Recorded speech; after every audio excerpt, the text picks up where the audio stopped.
high vibrations, sweet babies. So, you know, I always start out my readings that way, but let's be honest. Are you feeling it? Are you feeling the sludge, the low vibrations? Look, you're welcome and you're worthy, no matter how you show up here in this space where I'm the one talking. No, I'm just kidding. I'm here in my park area close to my new apartment. Just kind of been bopping around today, so I'm gonna do another reading. As I promised, I wanted to do a shadow work reading.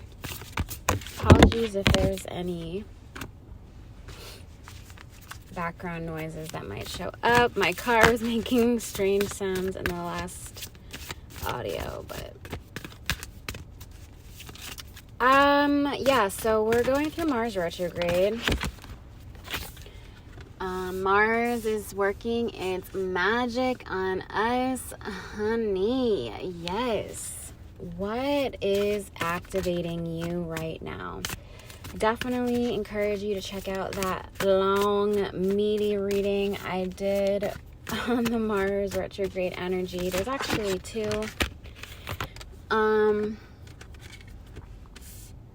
The second one I did was really long, really lengthy, and to be quite honest with you, probably one of my favorite readings I've done. So, I really am a shadow worker at the end of the day. Like, I really love the shadows. And I just think it's part of my purpose here to shed light on shadows and help you not be afraid of your own power, your own potency.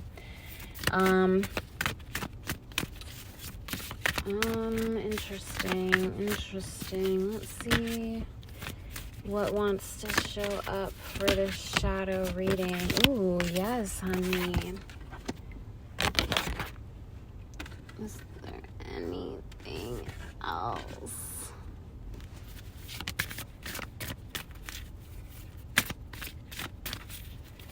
There is no greater journey than the one of accepting your full self.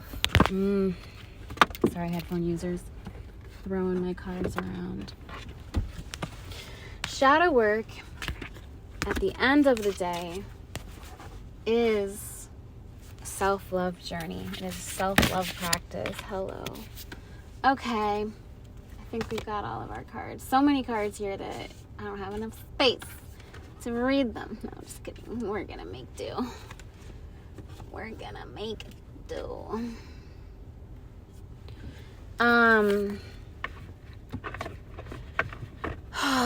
Shadow work is not for the faint of heart, and shadow work can actually be a really beautiful area of study. It was coined by Carl Jung, who developed the process of self-actualization, or I guess kind of created a strategy of self-integration of all of these different aspects or components of self. He really kind of revolutionized the idea of archetypal work in order to not separate these different facets of who we are, but actually to bring them into wholeness and to help us feel this feeling of wholeness. Because I think, you know, if we compartmentalize anything, if you've ever done that, been in a place where you had to keep yourself separate and maybe chameleon or whatever, it becomes a very disintegrating feeling. It feels like you're losing yourself, and it's just never it just doesn't feel authentic. It creates this feeling of misalignment, confusion, feeling lost. So essentially, this practice of accepting yourself, even those darker parts of yourself, which I will now refer to as the shadow self or the shadow aspects of self, right? Because it can show up in a couple different ways, in a couple different uniforms. And these different uniforms will have specific traits that they have, behaviors, mindsets. You can think of them as like little characters. Inside Out is absolutely amazing way to like visualize sort of your inner self. Instead of the emotions, though, we can think of it as like a character that they like to play. So I've done, I don't know if I've actually ever pulled cards around the idea of archetypes, but I know I did a podcast episode way back about archetypes. Maybe I'll reshare that here in this space. But essentially, every book we've ever read, every movie we've ever seen,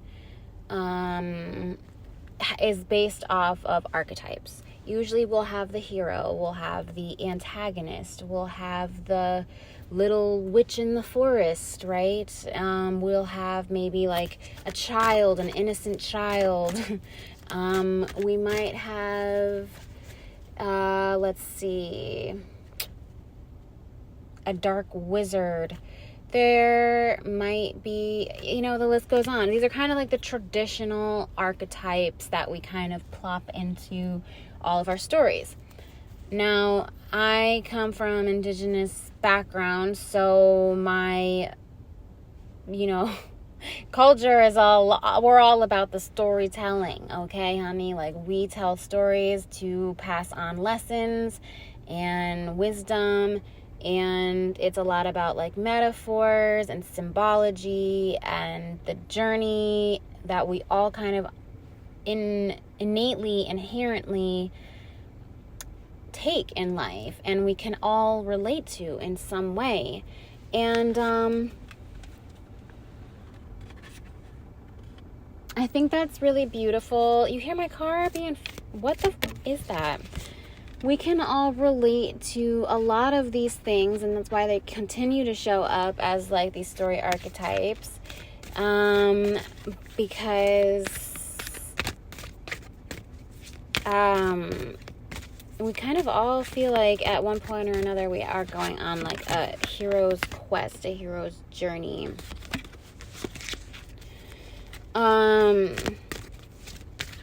Shadow work.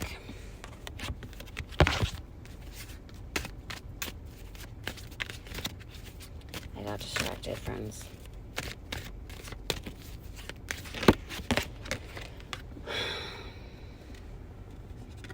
Yeah, I'm not fucking with it, truly.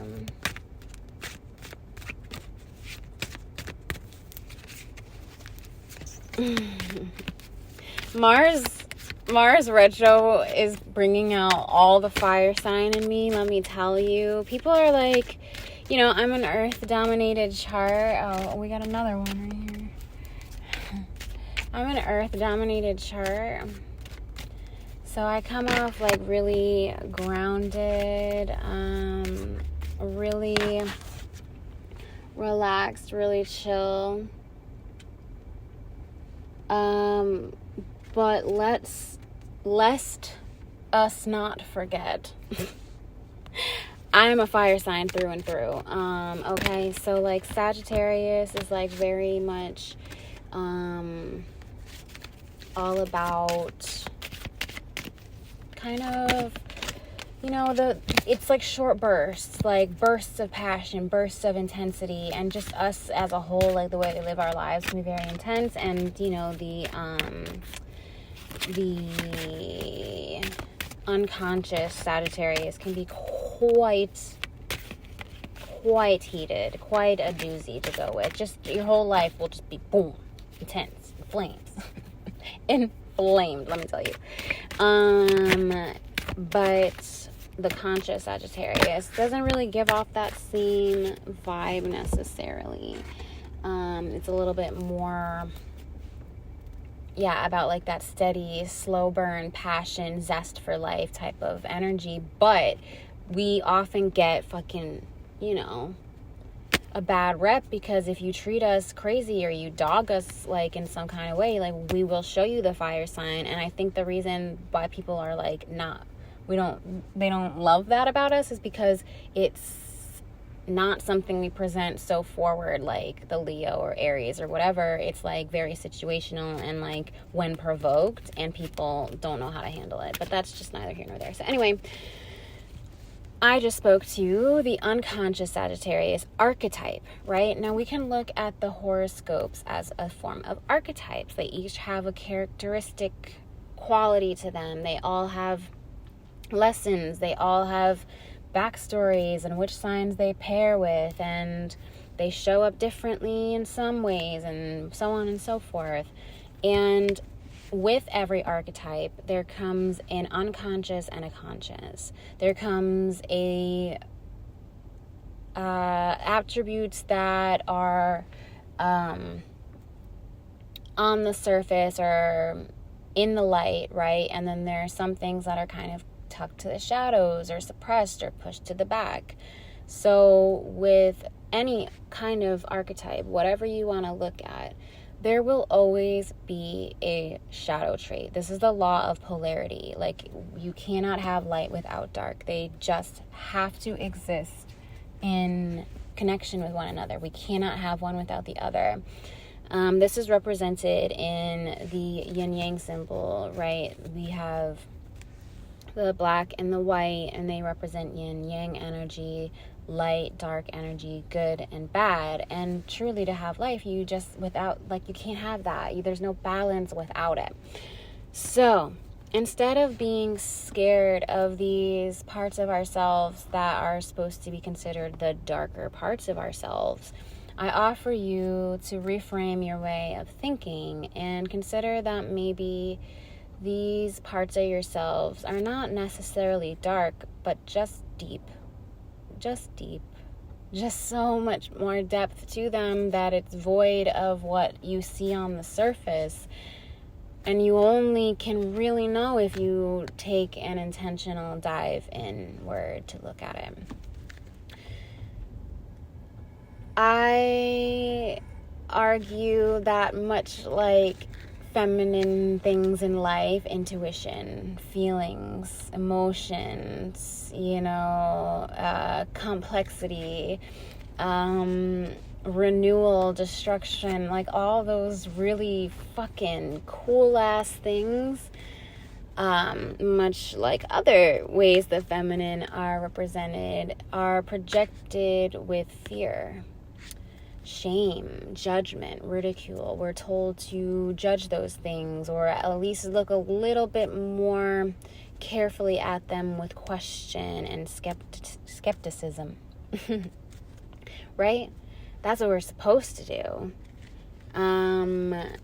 But truthfully, instead of projecting these fears onto what these parts of ourselves truly are, we can look with curiosity and wonder how they actually just add to our depth and add to the totality of who we are. And we might just, in fact, find that we enjoy ourselves even more when we look at these quote-unquote bad parts of ourselves with a little bit more compassion and curiosity, and just consider like, okay, well, what was the story that made me believe this was bad? How did this show up in my life that told me this is actually a bad part of me? Maybe those stories didn't belong to me. Maybe I wasn't ever told how to use this to my advantage, and instead I used it to my disadvantage, and I used it in a destructive way, and I tucked it away because I didn't ever want that to happen again, and now I throw shame on it. What if I were to tell you that the source of your unhappiness, the source of your feeling unfulfilled in life, the source of feeling disconnected from who you are and who you're meant to be lies in the very thing that you are the most ashamed of. The answer to how you can be your happiest, the most fulfilled, the most purposeful, full, whole version of yourself lies in the part you're most ashamed of.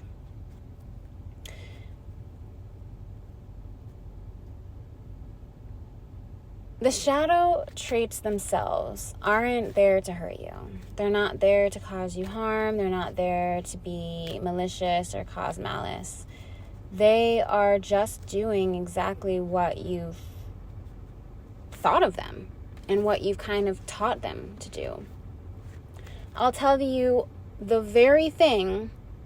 Clearly, you know I love me some shadow work, and I've done my research, friends. I've also put it into practice. But I will tell you that the way to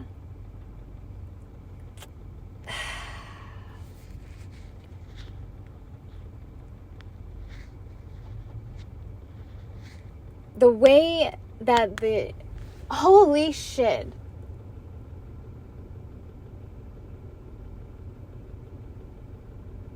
I am looking at a bald eagle.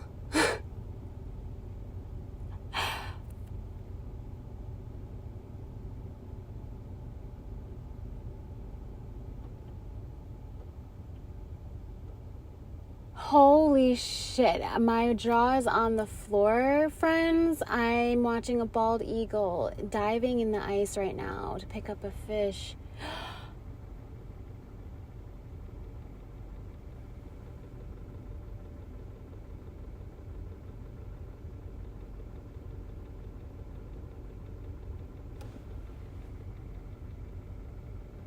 Okay. You are exactly where you need to be, friend. This is a message from Spirit. Oh my God. In my culture, the bald eagle is an indication that your prayers will be answered because they're the highest flying bird in the sky.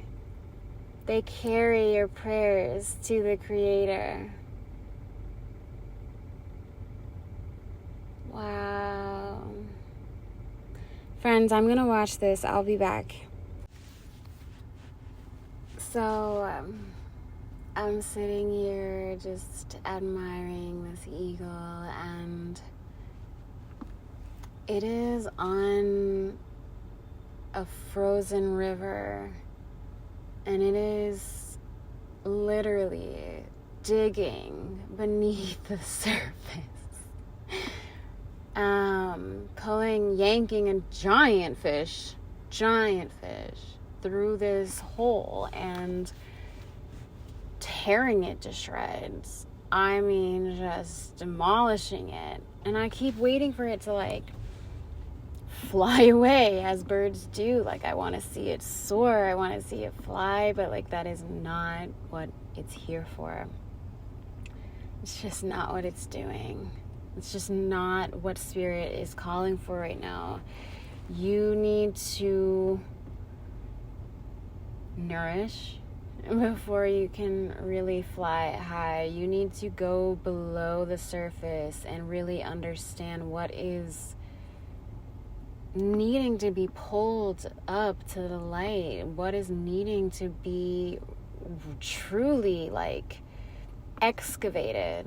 And believe me when I say you can ask of Spirit to eradicate it.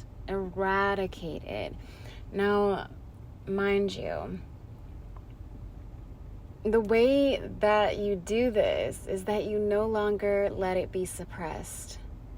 It's no longer something you are forcing down with your will, pushing down and trying to keep below the surface, because what Jung was discovering through his work was that the more that we push something down, this very natural thing occurs where it creates pressure. And pressure needs to be released or it can combust. And that is where the shadow develops its harmful qualities. It is not the shadow itself necessarily, although maybe there are some really deeply wounded places crying out in the most unpleasant of ways for your love and for spirit to truly come through and, give it new form, like, how do you do that? You can destroy something so that it can be created once again into something new. The card here brought out cycles, which is literally the ending and beginning. There is no real true place where that begins. We can try to kind of think of that with our human brains and create time and create calendars and try to create some kind of system in order to that, but all things kind of go through this like never-ending death and rebirth, ending and beginning. It's just always occurring and always will occur. Sort of the beautiful thing about life, if you ask me. It's like super deep. But anyway, what I know from my little bit of background with my mom practicing shamanism and her own experiences before that with a shaman. Ooh.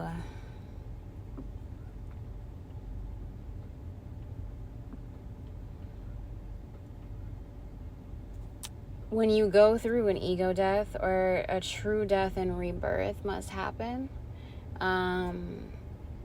a spirit animal will show up in your journey work and it will eat your head off. Death and rebirth. It's nothing to be scared of. There's a lot of projections of fear, and that's what makes it powerful, right? Like we always say, like, oh, don't give power to the things that you're afraid of. Like, don't give your fear into it. And the same can be said about shadow work and the things below the surface, the things unseen. It's like very easy to project or cast fear on these things, cast doubt, cast skepticism, cast whatever. We can truly bring things to light. We can truly go through a full ending and full new beginning, true healing, when we release this fear, right? What's going to happen if I stop suppressing this? What is it going to do in my life? How is it going to show up? How is it going to destroy things? How is it going to make me a bad person? Shadow work is all about investigating, okay? Investigating the darker, deeper parts of ourselves with compassion and love. The reason I always emphasize with compassion and love is because what suppression feeds off of is shame. Okay, it's very hard to do the suppression dance, the suppression routine without this. Think of it this way.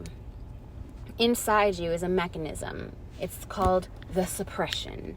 Okay, it's this mechanism, this mechanical force, if you will, that pushes it down, and it's like you're like, oh, that just happened. That was embarrassing. Suppress the fuck out of that one. I always said this was a Sagittarius thing. I don't know if it is. I don't get embarrassed very easy. I just think I'm embarrassed. I think you mean hilarious. That's the way that I look at it. But yeah, so but anyway, this mechanical, this industrial force, if you will, of suppressing, pushing down, pushing down, pushing down. But that mechanism, it's operated off of the fuel of your shame. So the more shame it has, the more it's going to push it down, push it down, push it down, right? If you stop feeding this machine all this shame, all these stories of ridicule, of judgment, of you're not good enough, you're not worthy of being seen for who you are, you're not worthy of speaking your truth, you're not worthy of acceptance, you're not worthy of being a full human being, you're not, push it down, push it down, push it down, okay?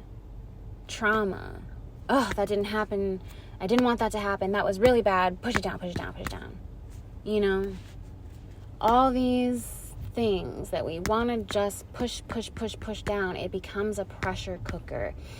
And that is when these parts of ourselves, not out of malice, not out of wanting to harm you, out of wanting you to feel loved, out of wanting you to feel whole, out of wanting you to have the full hero's journey, the full archetypal experience of who you are, to feel fully witnessed and seen and celebrated, to feel like you are innocent at your core, that you are not what happened to you, and you are not what you've done, but who you choose to be now. You are the choices you make in each moment. Are you going to choose to suppress this, or are you going to choose to show love to yourself in this moment? Show acceptance of yourself. Show curiosity to where this was ever really coming from in the first place.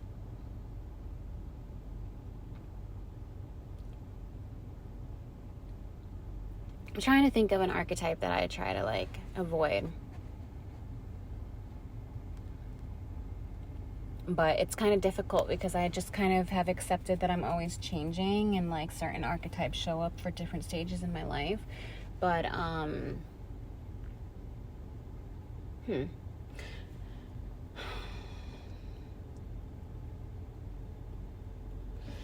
I really didn't want to be known as a victim. A victim is an archetype. Oh, this always happens to me. Why does everything have to go wrong? Woe is me. Of course that would happen to me. Oh yeah, just my luck. The victim. Victim of, oh, well, I can't have good things because this happened to me when I grew up. Or I can't have more for myself because everybody in my family has this. Or I'm a victim to my circumstances, or I'm a victim to my own flaws. I'll never get over that. I'm just a piece of shit. The whole martyrdom mindset or whatever of I have to sacrifice my happiness because I got to hold on to my suffering. It's really important that I do that, right? That usually ties in with victimhood too. But this victim mindset of I'm less than, or I deserve less than, or I am treated badly, that's my nature, that's what I deserve, that's what I accept, that's what I know to be true to myself. That was a very difficult thing for me to feel. I didn't want to feel that. I tried to stay away from feeling like that. I wanted no pity. I didn't want anyone to know when I was down. That was not a thing. But what I realized was that coupled with being a victim often comes being a survivor. And there was a moment in my life when I had worked so hard to not be seen as a victim because I wanted to be acknowledged for my strength. I wanted to be acknowledged for the things that I was capable of. I wanted to be acknowledged for being a positive force in the world, instead of somebody spreading around negativity, what have you. I worked so hard for that and to not let that victimhood be seen that people didn't actually realize and admire what I'd gone through. So they couldn't possibly know how strong I was. They couldn't possibly give me the accurate amount of credit for what I'd overcome because they didn't know that I'd been a victim to anything. So in order for me to be seen and celebrated for a survivor and the strength that I truly had for the things that I wanted to be seen for, I had to let people see that I was a victim, that I was not in a place of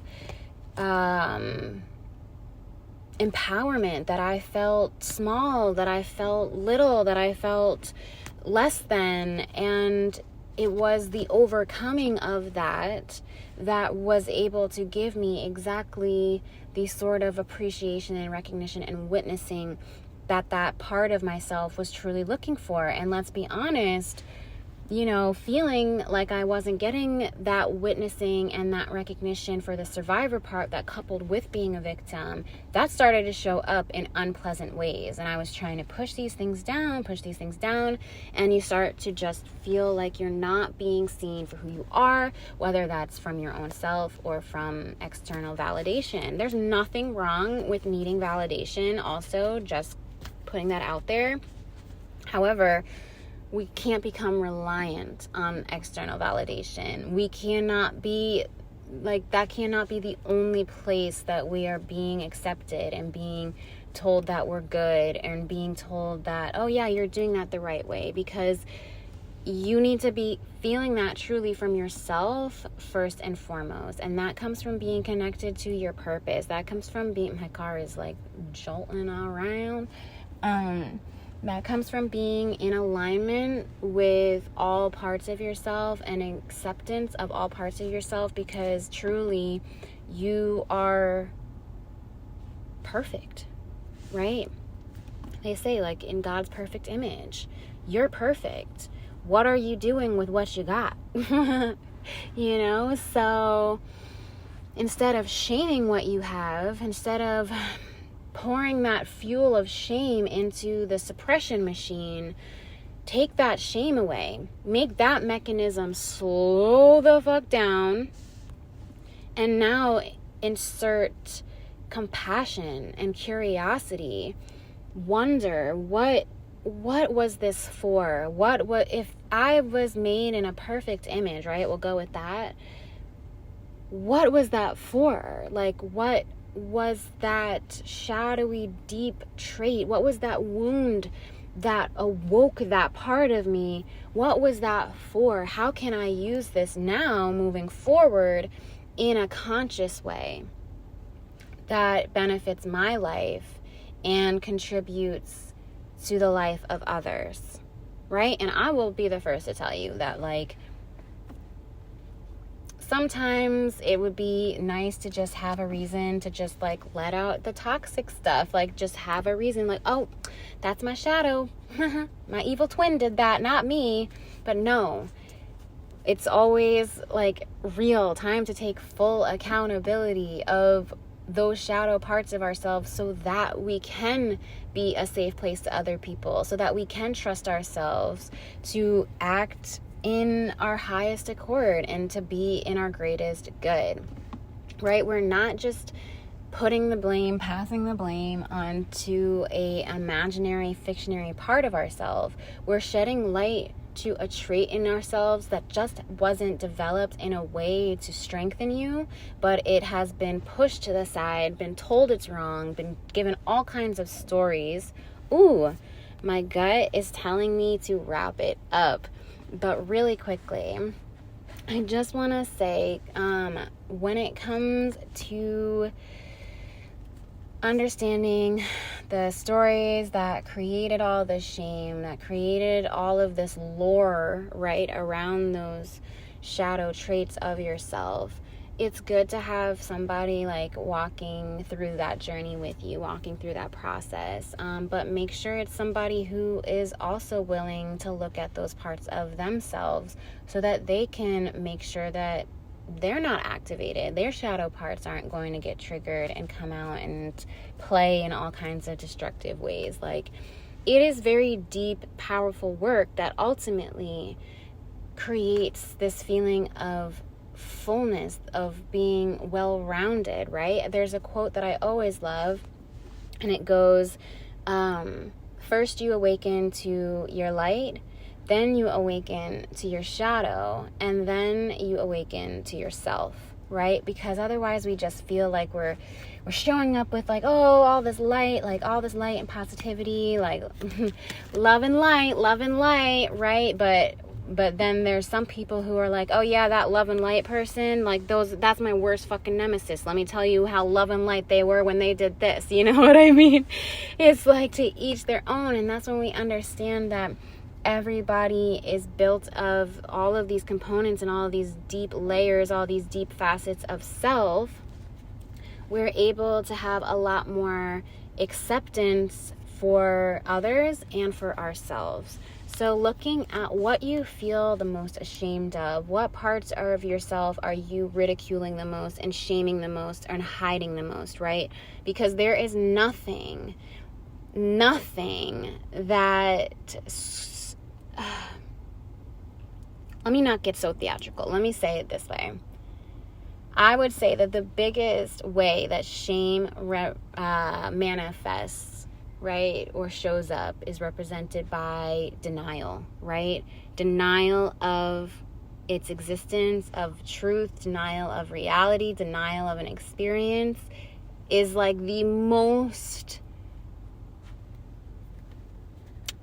intense way that shame exists. So it's really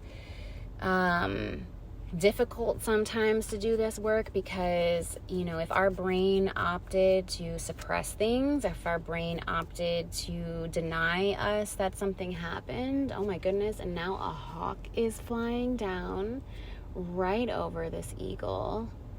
2 hawks, oh my God, 2 beautiful red-tailed hawks just dancing right over this eagle, and that eagle is still on the ice, tearing up that fish. Yeah, those hawks know better. He didn't even flinch.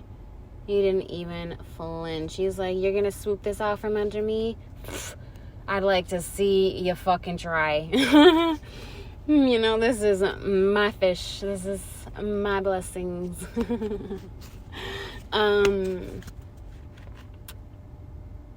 Ooh.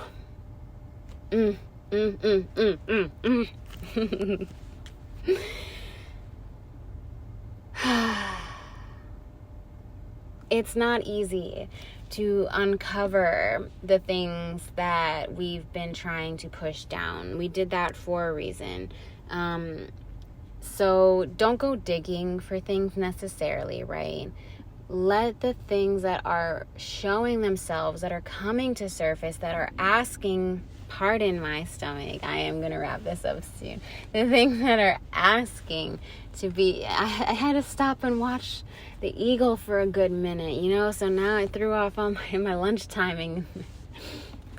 The things that are asking to be surfaced, the things that are asking to come up, you know, the fish that's jumping out of water, let's just go with this example of the eagle that's like pulled this fish right out of the ice, you know, dig into that, really understand why it's showing up. It's asking you for its renewal. It's asking you to shed light on it. It's asking you to be aware. It's asking you to be conscious. It's asking you to be connected to yourself even deeper. It's asking you to dive deeper, to give yourself a more deep and meaningful and purposeful life. It's asking for you to notice how this process, as painful or as difficult as it may be, will ultimately add to the fun and the abundance and the hope and the opportunity in your life, because you no longer will be spending so much fuel and energy shaming your suppression machine that you can put it into your journey. You may even experience that, like, it's like people want to use all of that hard work that you've done, right, to fuel their journey without having to actually go deep within themselves and really delve into their own shame and their own stuff. People can definitely be gold diggers of your vibe, of your aura, honey, of your good love and energy, okay? it's important to really be in connection with people who are not, I'm saying this as a collective, what the cards are showing me, not just like as a shadow work overhaul. Collective, my people, my friends, you don't need to be around anybody who is living like a sneaky, shameful, deceptive, got two sides to them, you know, likes to use other people's energy without ever really harnessing and tapping into their own potential. That's not who you want to be around, especially while you're doing shadow work, so that you can show up as your best fucking self. And when I tell you, honey, that if you're hearing this, there is no fucking way that I'm going to do this reading for you while I'm staring at a bald eagle, and you're going to tell me that you're not on your right path, that you are not aligning with your highest and greatest good, and that this is not like the work that's necessary for you for all of your prayers to be answered. Baby, the cards are saying opportunity, action, hope, abundance, fun, community, love, journey. What I will tell you though, possibilities, okay? There's a possibility, there's some chances, okay? There's some dicey things. There are some dicey things that you're gonna have to probably reflect on and look back on. Things, in order for you to move forward, you're gonna have to look back. In order for you to move forward, you need to be able to look back, okay? People like to say, oh, don't look back, you're not going that way. All right, well, why do we have fucking rear view mirrors, okay? Because we need to know what's coming around the bend. We need to know what's coming around the corner, okay? We need to know what's in our blind spots. You need to look back in order to move safely into your future. And I'm going to tell you right now, you have a narcissist in your family tree. Somewhere in your family tree, collective.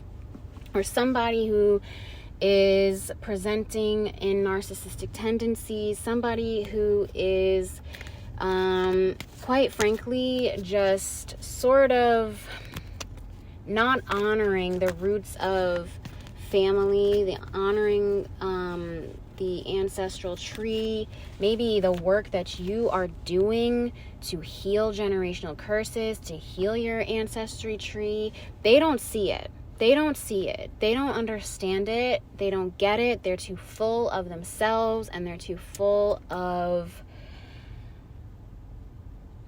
whatever it is, their own shadow, their own stuff might have just taken over the show. You suppress something for so long, like, baby love, like, you can develop neurological disorders. And I'm not trying to scare you or anything. I'm trying to help you have awareness of the type of people around you that you might be surrounding yourself with.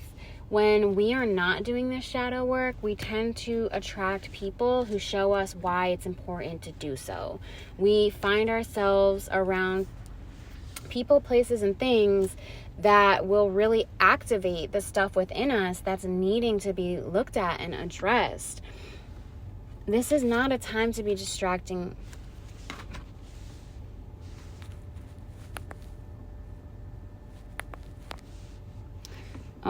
I honestly don't know if any of that cut out. Yeah, this is not a time to be distracting yourself from the problem, turning a blind eye, looking away. This is not a time to be using coping mechanisms to distract yourself from what you're feeling or what's coming to the surface. This is a time when you can look to the clouds, you can look to the heavens, you can pray, right? But don't have your head in the clouds, right? Don't just turn a blind eye. Yes, look to the heavens, baby. Look up to the heavens, look up to the sky. Don't duck your head, don't turn. I'm so serious right now. Collective, this is collective energy. What the cards are saying, it's not about shadow work. This is for you. This is the message. Right now, you need to be looking up. Things are going to start looking up, but the more that you look up and you ask for help and you ask for divine eradication around some of the things that have been showing up for you through shadow self. You will be asked and required to have a hopeful outlook, to look towards the things you want, to look towards the light, to have a higher perspective, to see the bigger picture, to look at yourself with compassion when things seem like they are going dark, going downhill. Look towards the sky, look up to the heavens, and ask for help when it feels too deep, when it feels too dark, right? But right now, friend, like our collective, what we need, we might have some good compassion for ourselves. We might be able to look back on our past self and be like, oh, they went through it, like so much love to them, thank you for overcoming what you overcame, and we might look at our shadow selves and be like, okay, well, I understand why you showed up. It makes perfect sense to me why I suppressed that, and how you were actually meant to be a gift in the world. Like, for instance, the warrior, aka catalyst, for me, show up, and I was told that they were wrong for a very, very long time. I was given so many stories that those were not the right things, and I shouldn't have those, and they're bad, and whatever. But in reality, it's that there was a lot of things that I felt passionate around creating awareness and justice and feelings of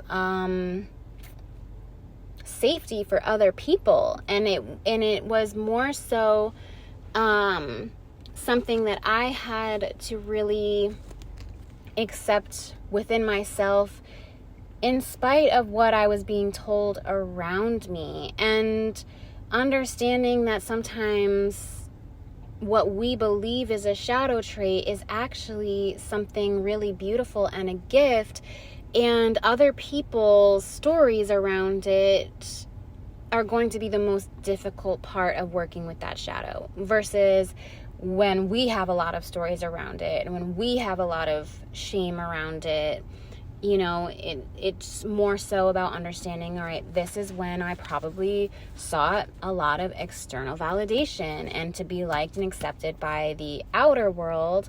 I told my inner world that this part of me was wrong, and I fueled the suppression machine. So no more of that, loves.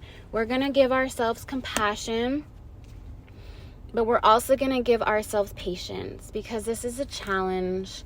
Okay, and it's really important to be surrounding yourself with people who remind you that you're loved, who remind you that you're worthy of acceptance, who are on similar journeys, who are on similar paths as you, people who are showing up very much from the heart, very heart space, very open-hearted. Anything else right now is not conducive to a shadow work journey. It's just not, and you are on that. You're just on that journey right now of going deep, going within, and having to look at these things, because you understand that it's not it's being asked of you. You're being asked by your connection to yourself and by source to do this.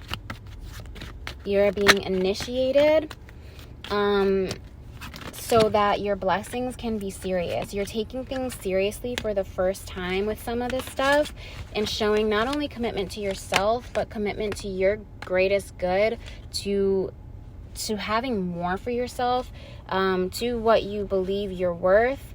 You might also be committing to who you want to be as a person to others and in relationship. You might really be wanting commitment from others, that lifelong partnership. You might be really wanting a wedding might be significant. Working things out. Things need to kind of sort themselves out and work themselves out still. So you have to be patient in this regard. You cannot just go in, expect overnight for some really deep shadow work to do some true healing. That's something that you're going to have patience with, and understand that good things come to those who wait and who also show up consistently and who give things their full focus and attention and commitment. Feel open to communicating about this at this time. Communicating and speaking to some of these things is really going to be a big way that you bring light to the situation. And just please notice what you notice, okay? Your intuition is going to be strong during this time. It's going to be a very heightened time for people's sensitivities and intuitions, sensitivity to energy, other people's energy at this time. Be aware of that. Do spiritual hygienic practices. Cleanse with water. Cleanse with your favorite herbs, sage, palo santo, whatever. Cleanse with prayer, asking on your angels, to come and cut cords. And notice red flags. Notice things that spike your intuition. Notice things that, you're ready for spirit to come in and eradicate. And it may be in your best interest to put distance between them right now. Right? Not shaming, not, we're not shaming ourselves and we're not shaming others. We're just going to put distance between ourselves and the situation. If it's a shadow trait in ourselves, it's a shadow trait in other people, put distance between it. What do I mean by that? Don't run away. Nope. Give yourself a higher perspective, okay? Move yourself upward, go toward, right? We are looking up to the heavens. If it feels too deep, if it feels too murky, if it feels too dark, look to the light, look to the heavens, ask for a higher perspective. Put yourself at a distance from this. Okay, I'm looking at a bird's eye view. I'm looking from the hawk's eye perspective and seeing the bigger picture. Really ask for that kind of clarity so that you can truly see the full picture and see what needs to be done in that situation. How does that part of yourself or maybe that person need compassion or understanding in this time? Or maybe they need to find that for themselves, and you need to do the same thing for yourself by giving yourself distance from this situation. Okay? This eagle is going at it still. Okay? It has not stopped. I know that ice is cold. It is persistent. It is resilient. It is committed. It is surviving, right? It is out of survival that this bird is digging under the ice and tearing at this fish. I'm going to look into fish symbolism, so you can go ahead and check under this video what all those symbols mean for the birds and everything that I mentioned in this video. Yeah, but you're gonna have to speak on it. You're gonna have to speak on some things. It's time to bring things to the surface. It's time to accept yourself, flaws and all, right? Quote unquote flaws. Understand how those flaws can actually be your freaking benefits. Show yourself that truth. Show yourself that trust. Show yourself that commitment to your best self by speaking on these things. Sometimes there is no greater form of accountability than saying it out loud and being like, this is real. This is my problem. This is where I'm struggling. This is what I need help with. And this is like a part of myself that I have been in a battle with for many, many years. Like, this is something that I want to let go of. This is something that I want to renew and bring into a new life and like have a whole new relationship with it, and allow yourself to have that accountability and that honesty so that you can truly follow through with it, so that you can truly let it go and let God like bless your life for it. just for it, just for having the ability and the courage and the faith to go through the shadow work and see the other side of what happens when you bring your shadow to the light. There's always going to be like these parts of me that are a little intense, right? The warrior was like very intense, and sometimes I have to just be mindful, all right, like this is not the place for that. Like this is not where I want to bring this intensity. This is not where I want to fight. It's like that's an energy that I need to use this way, and that's where I put this and how I do this, because it is not shaming it and trying to only like present one way in one place and not acknowledging that this part of me exists. No, instead it's like, okay, I love this part of myself, so let me not use it in a harmful and toxic way. Let me use it in a way that I know feels good to my spirit, because there is nothing worse than a spirit hangover than when you act like out of your true alignment, out of your truest self, out of who you know yourself to be. That spiritual hangover, it's a doozy. It is a doozy. So I want you to feel so much more love and acceptance from yourself and from all around you at all angles. I don't want to leave this eagle, but I need to go. I need to go eat, and I need to go shopping. So all my lovin', let's do this beautiful shadow work, not to be deep, intense, emotional people for the rest of our lives, but to be lighthearted, right? Lighthearted. We brought light to our inner world. We brought light to our heart. We brought light to the places that needed healing. And we can have fun and joy on our journey, knowing that we're bound to mess up. We're bound to have polarity. We're bound to have shadow things show up. But it's all part of the experience of evolving into ourself, right? First we have our light, then we find our shadow, and then we find ourselves. All right. You are going to experience some really beautiful blessings, beautiful miracles. I can almost promise you that. All my lovin'.